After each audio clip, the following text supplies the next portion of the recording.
realistic. So to say you're going to lose 60 pounds in a year or in a month probably isn't realistic. So finding goals that we're actually going to do. Planning ahead. So making goals that you can make little steps along the way so we can actually get to the point we want to. Outline a plan. So actually write it down. Figure out what you're going to do. Figure out all the steps you need to get there. Reward yourself. So I think this is something we forget to do. We say, okay, we're going to save however much money in a certain amount of time, but maybe we don't give ourselves the money in between to kind of reward ourselves and still be able to move. Let's break down overweight and obesity a little bit. I think sometimes it's a general term, and I think our normals are being a little bit messed with now. So let's talk about body mass index. Does anybody, have we all heard this before?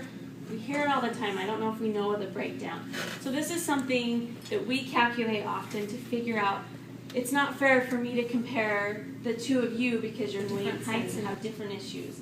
So BMI allows us to put ourselves at a more equal playing ground and figure out what percentage of body fat we have. So normal is considered 20 to 24. Overweight is 25 to 29. Obese is 30 to 39, and morbid obesity is greater than 40. The DASH diet is what's recommended for high blood pressure, the dietary approach to stop hypertension. So it has 4 to 5 servings of fruits, 4 to 5 servings of vegetables, 2 to 3 servings of low-fat dairy, and then less than 25% of the dietary intake from fat. Okay, so yearly exams are recommended in all adults. Whether you have any issues or not, you should be seeing someone yearly to check your blood pressure, to check your labs, to check all that to make sure that everything's okay. A good diet is obviously very important. Exercise. The new exercise recommendations have changed. It was previously 3 days a week. It is now 5 days a week for at least 30 minutes with your heart rate elevated. That's a lot. That's a big time commitment if you're busy. These are the recommendations for the general population. A yearly flu shot. I don't know why, but for some reason I've had a lot of people decline the flu shot this year. It does not cause the flu. It's recommended every year. It helps prevent certain strains of the flu, so you may still get the flu. In fact, we've seen a couple people this year that have had the flu despite getting the flu shot. It only covers certain strains. Recommended every 10 years. The one that we generally give is the tetanus, diphtheria, and pertussis booster. So it also helps with pertussis and diphtheria. There was an outbreak of whooping cough recently in San Antonio, so it's a good one to get if you have not had a tetanus in the last 10 years. Even if you aren't super high risk, it's still recommended every 10 years. The pneumonia vaccine is recommended after 65 years of age, unless you have other risk factors like we talked about, for example, with diabetes or other lung issues. They recommend you get it once before 65. The zoster vaccine is one that's kind of picking up. They recommend it after 60. However, most insurances don't cover it. For whatever reason, you have to pay for it on your own. But if you had chickenpox as a child, the colonoscopy is recommended starting at age 50. There's kind of controversy about when to stop that. Around 75 is when I've seen most GI doctors will stop doing that. How often you do colonoscopy depends on what the governmental consensus is, and that's what I tend to use. But pap smears, if they've always been normal and you have no new sexual partners and no risks, you can go every 2 to 3 years now rather than every year like was previously recommended, which is kind of nice because it's not the most convenient thing to do. And then mammograms has kind of changed too. There's a little bit of controversy regarding this. They used to previously recommend that you do self-breast exams and have yearly breast exams by a physician. They don't recommend either of those anymore because of the error and the people that were getting unnecessary biopsies.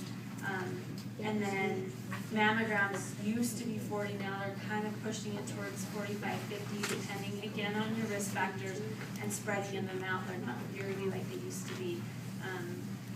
But again, it kind of just depends. And then for men, it was previously recommended yearly prostate exams and PSA checks. That's kind of fallen out of order to a little bit, but it kind of, again, depends on your risk factors and your symptoms and so many other things there. And then screening for aneurysms, abdominal aneurysms. If you smoke, then that's something that needs to be screened. But a lot of this is done in your yearly exam. That's why I recommend the preventative yearly exams. So I have a couple of websites that I really like. mypyramid.gov just have some general basic healthy diet sort of things. I think the pyramid has changed a little bit how they used to do it, but I like how they've done that. And Help Finder also has a lot of healthy things.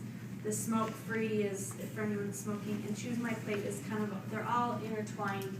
They all work together, but Choose My Plate does have a calorie calculator, so you can figure out a lot of information at you. But I think my biggest thing is we can prevent all of these things, all the diseases, and we can be healthy. And I see people that are in their 60s, 70s, 80s that are super healthy and don't have any of these diseases because they've really taken good care of themselves. Just like a car, your car is going to last longer. You're going to do it'll work much better if you're putting good things into it, if you're taking care of it, doing all the preventative things you need to.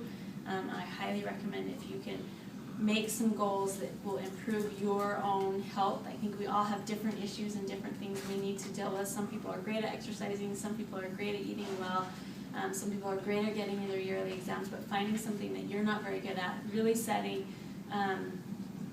some really good resolutions that you can actually stick to and that you can keep to. I think you'll see a significant improvement in how you feel and how your car runs, and you'll notice a big difference.